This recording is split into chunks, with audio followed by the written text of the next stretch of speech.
I would ask, in light of the vision that was put forth by the participants in the civil uprising, does the current political environment look like what one that will bring about an equitable South Africa, and are we close to realizing a decolonization of the country?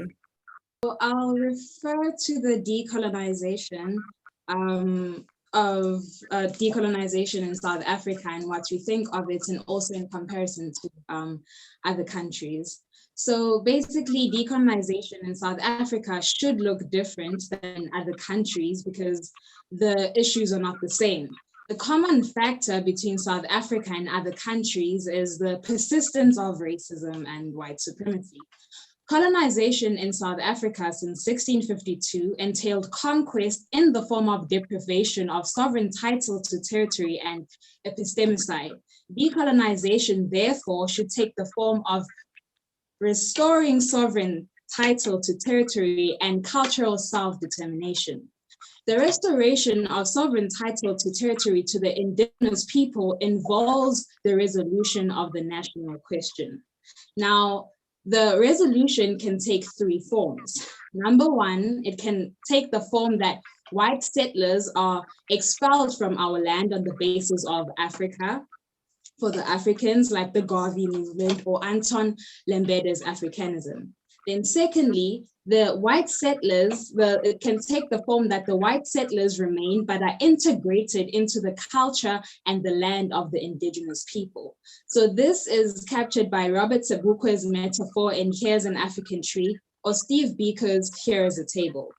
Now, the third and last form would be the transformation option, in which the white settlers retain the land they stole and continue to practice their own racist culture side by side with the indigenous people. This is derived from the Freedom Charter and liberal non-racialism. The Freedom Charter clearly states both Black and white. This is also reiterated in the preamble to the South African Constitution of 1996, which says, "We as the people of South Africa." This for the ANC was a form of decolonization, and it triumphed in 1994. But it is actually democratization rather than decolonization. Democratization basically entails the extension of political and civil rights to the formerly excluded indigenous people, indigenous conquered people, without restoring the sovereign title to territory. This results in just government succession. The democratization took place under the ANC because they are a civil rights movement and not a liberation movement.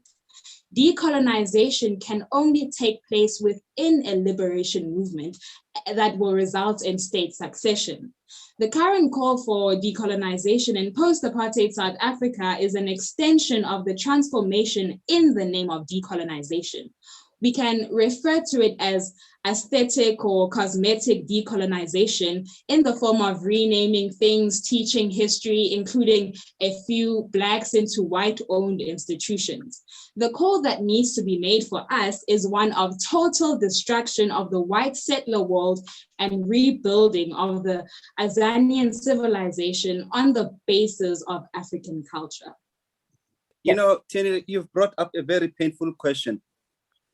It's painful because, and I'm sure my colleagues will attest to that too, it's painful because when one reflects and thinks about the life that has been given without expecting anything in return, and to see what is now happening, it is hurting. I say so because I think the program you're talking about has not started 25 years later.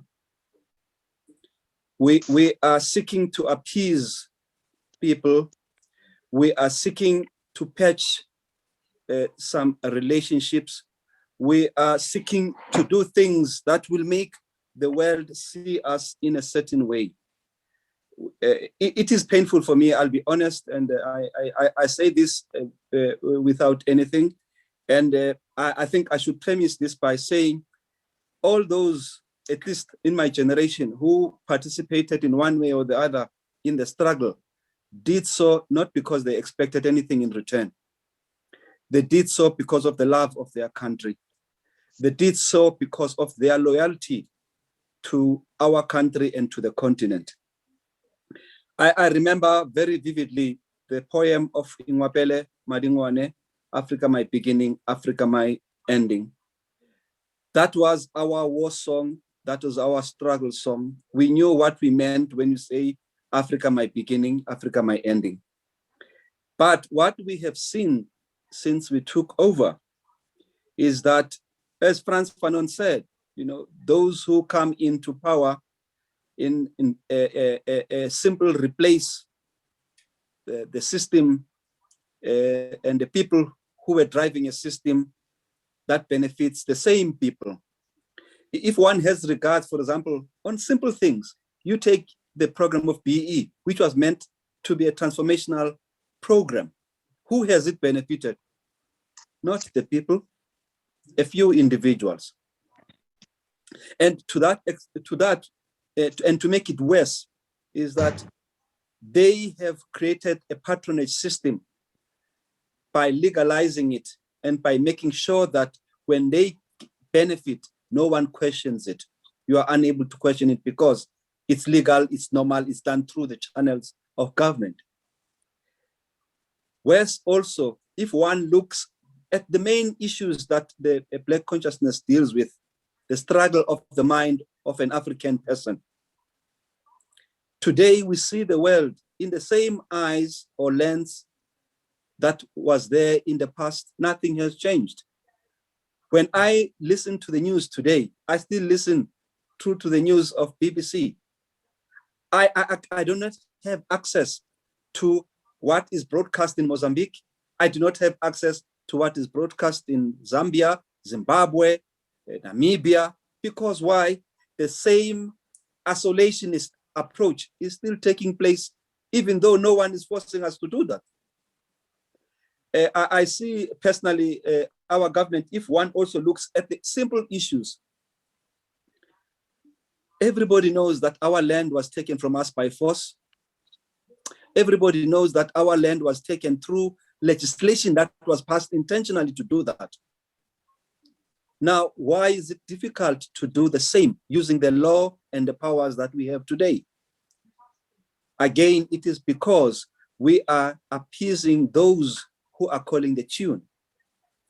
It is painful because I think when we participated in the liberation of our country, the aim was to have self-determination. The aim was to ensure that our sovereignty is intact and our dignity is intact.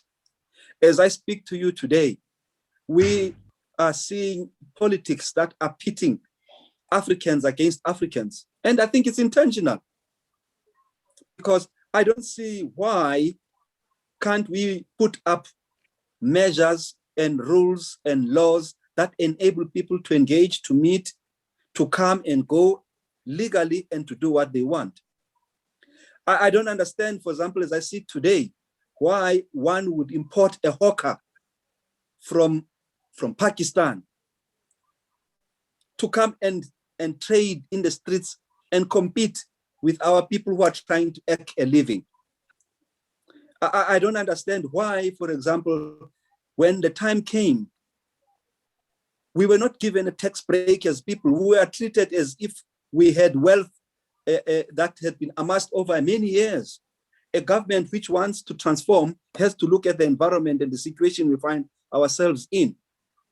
Why is it that the small coming up, I would say, middle class from the Black society is treated as if it had a wealth that comes from, from many years?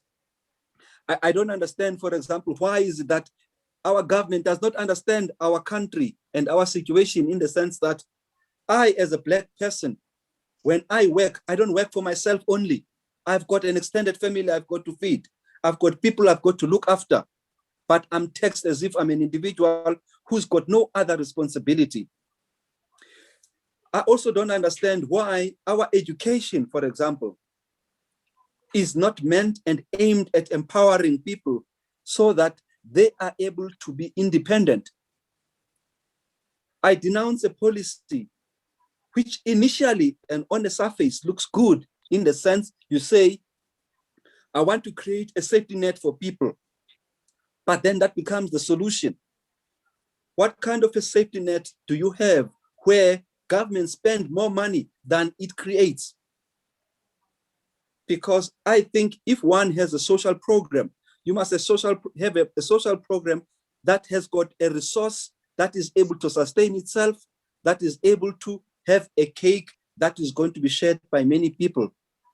What we find is something that seems to be intentionally aimed at destabilizing the country.